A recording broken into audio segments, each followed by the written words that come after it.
I can't imagine anything that would be more exciting than helping someone discover the artist inside of them and what they want to be.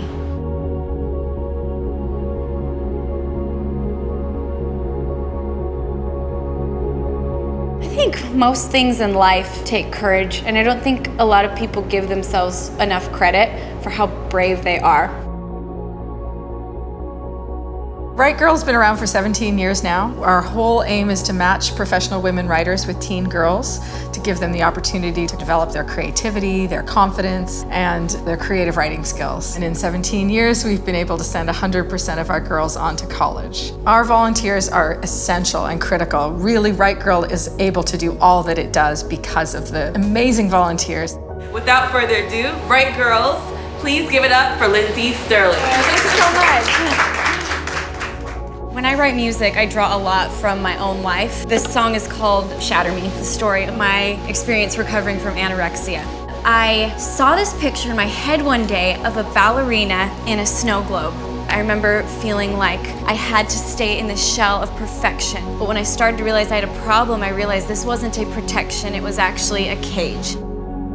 When she shared her story and talked to them about the challenges that she's faced and how she's overcome them and how creativity and music has been such an essential part of her journey, I think we could see a lot of girls in the room going, you know, like they could use that as fuel for some of their own challenges. Finally, I thought I had my break because I made it onto America's Got Talent. I almost quit in that moment. It was so devastating, and to say it was humiliating is such an understatement. You know, everyone I'd ever known had tuned in to watch and watched me get stepped on live TV. But there was a little part of my brain that said, you're not done yet. Like, I think when you're called to do something or when something is right, you will be driven to do it. Do you ever have writer's block though when you're like really trying to, like, what do you do to overcome that? Do you like channel those emotions or like... Yeah, I get it so bad. It's always in the middle of writing an album. Sometimes it's frustrating when you feel like creativity gets put on a timeline. Creativity will come when it wants to come, and it's just writing through it, trusting the process.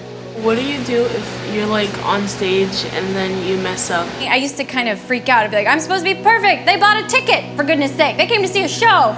But I'm human, and I've found that sometimes the mistakes I make turn into quite endearing moments. That's the thing. Everyone, if they're in a show, usually they're there because they want to be. They're not there to judge you. They're not there to like if someone's reading something you wrote, they're usually reading it because they want to be enlightened. They're not looking for mistakes. We want to open the floor to you guys and have some quiet writing time.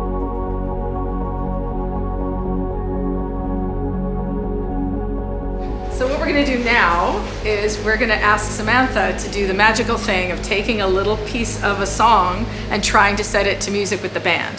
So I chose Josie's poem. We titled it Never Let You Go. So we're gonna try to put this to song. I will never let go, never let go, I will never let go.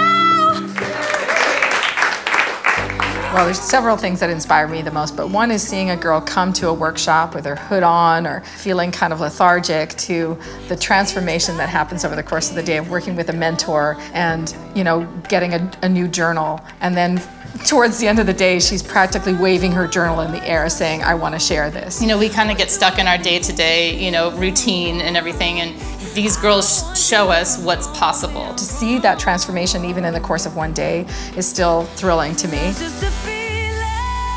Hearing the girls relate very strongly to the variety of things I talked about. Girls brought up everything from anxiety to depression to anorexia and things that I can relate to. And it was just a reminder that so many of us struggle quietly with a lot of the same things, wondering if we're alone. I go to bed every night thinking about all the girls that aren't in Right Girl. I would like every girl to have the experience of getting choked up just thinking about it, of being able to have somebody tell them that their voice matters. Girls are told they're not as important as men. They should be quiet and just listen. They're given rules and guidelines, but they're not encouraged to be creative, to be quirky, to be loud, to be mad, to express their pain. And I think if every girl was given that opportunity, what a different world it would be. I think everybody has a heart that says, I want to help. You don't need a special grand gesture in order to give back. It can be as simple as signing up to be a big brother or big sister. All you need to do is be a human that can listen. State Farm Neighborhood Sessions celebrates great artists who inspire us to give back to our neighborhoods. Go to neighborhoodsessions.com and sign up to volunteer in your community.